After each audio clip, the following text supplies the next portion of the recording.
Thank you for joining us on this Friday night on a day that changed America. We're outside the Supreme Court after the landmark decision that overturned Roe versus Wade and ended a woman's constitutional right to an abortion. As you can see behind me, demonstrators both for and against the court's decision were quick to react here in Washington and across the country. More than 100 cities have already seen protests or plan to over the weekend. Also reacting, some of the nation's largest companies announcing they will cover employee travel expenses for abortions if they are not available where they live. Some of those companies include Nike, Uber, Alaska Airlines, Citigroup, Condé Nast, Disney, JP Morgan, Microsoft, Warner Brothers, and CBS's parent company, Paramount Global. And we also heard from presidents past and present. President Obama called the ruling devastating. Michelle Obama called it horrifying. And President Donald Trump said this gives the rights back to the states as it should have been long ago.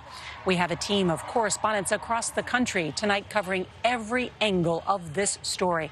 We'll start tonight with our chief legal correspondent, CBS's Jan Crawford.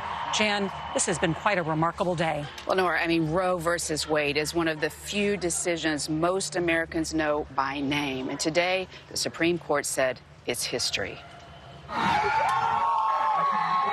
When the crowd heard the court had overturned Roe versus Wade, there were cheers. It took every single one of us, people across the political and ideological spectrums, to make this a reality. A reality that for abortion rights supporters was hard to believe. This is a nightmare. I'm 21 and I'm terrified. In the 5-4 vote, the justices overturned the landmark 1973 ruling that guaranteed a woman's right to abortion, sending the issue back to the states to set their own policies. Roe was egregiously wrong from the start. Its reasoning was exceptionally weak, and the decision has had damaging consequences, wrote Justice Samuel Alito in a decision joined by 4 other conservatives. It is time to heed the Constitution and return the issue of abortion to the people's elected representatives. 26 states had asked the court to overturn Roe. 13 already have laws on the books that would ban abortion almost immediately. The others are poised to ban or greatly restrict it. Today, the Supreme Court of the United States expressly took away a constitutional right from the American people. President Biden blasted the decision. It's a sad day for the court and for the country.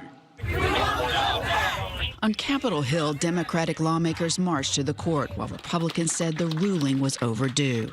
Hallelujah. I woke up this morning praying for this, and I never thought that it would happen. Good evening. In a landmark ruling, the Supreme Court today legalized abortions. It took almost 50 years of annual marches for life, political muscle, and justices with a strong conservative legal ideology. Chief Justice John Roberts voted to uphold the 15-week Mississippi abortion ban, but refused to join the majority decision to overturn Roe or a subsequent 1992 opinion.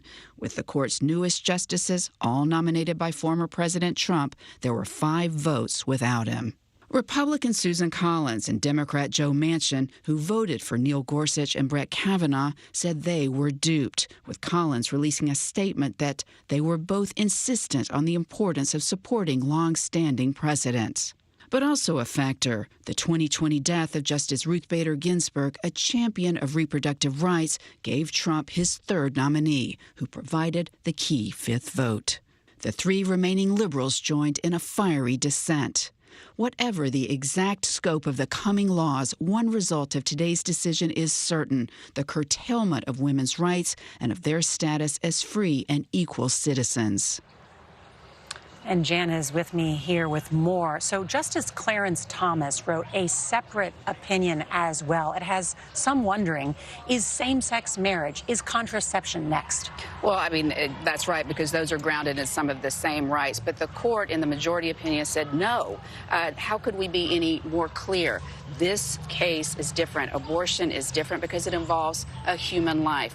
those cases, the right to contraceptive, the right to same-sex marriage, are not being cast in doubt or threatened by this ruling, the court said. But Justice Thomas wrote that separate opinion saying he thought they could be on the table. But that's one justice. It takes 5. But what if the states move on same-sex marriage or to block contraception? Well, then that would be challenged. It would come right back to the Supreme Court, and you'd probably have 8 justices then. Thomas might be here saying, get out of here. All right, Jan Crawford, thank you.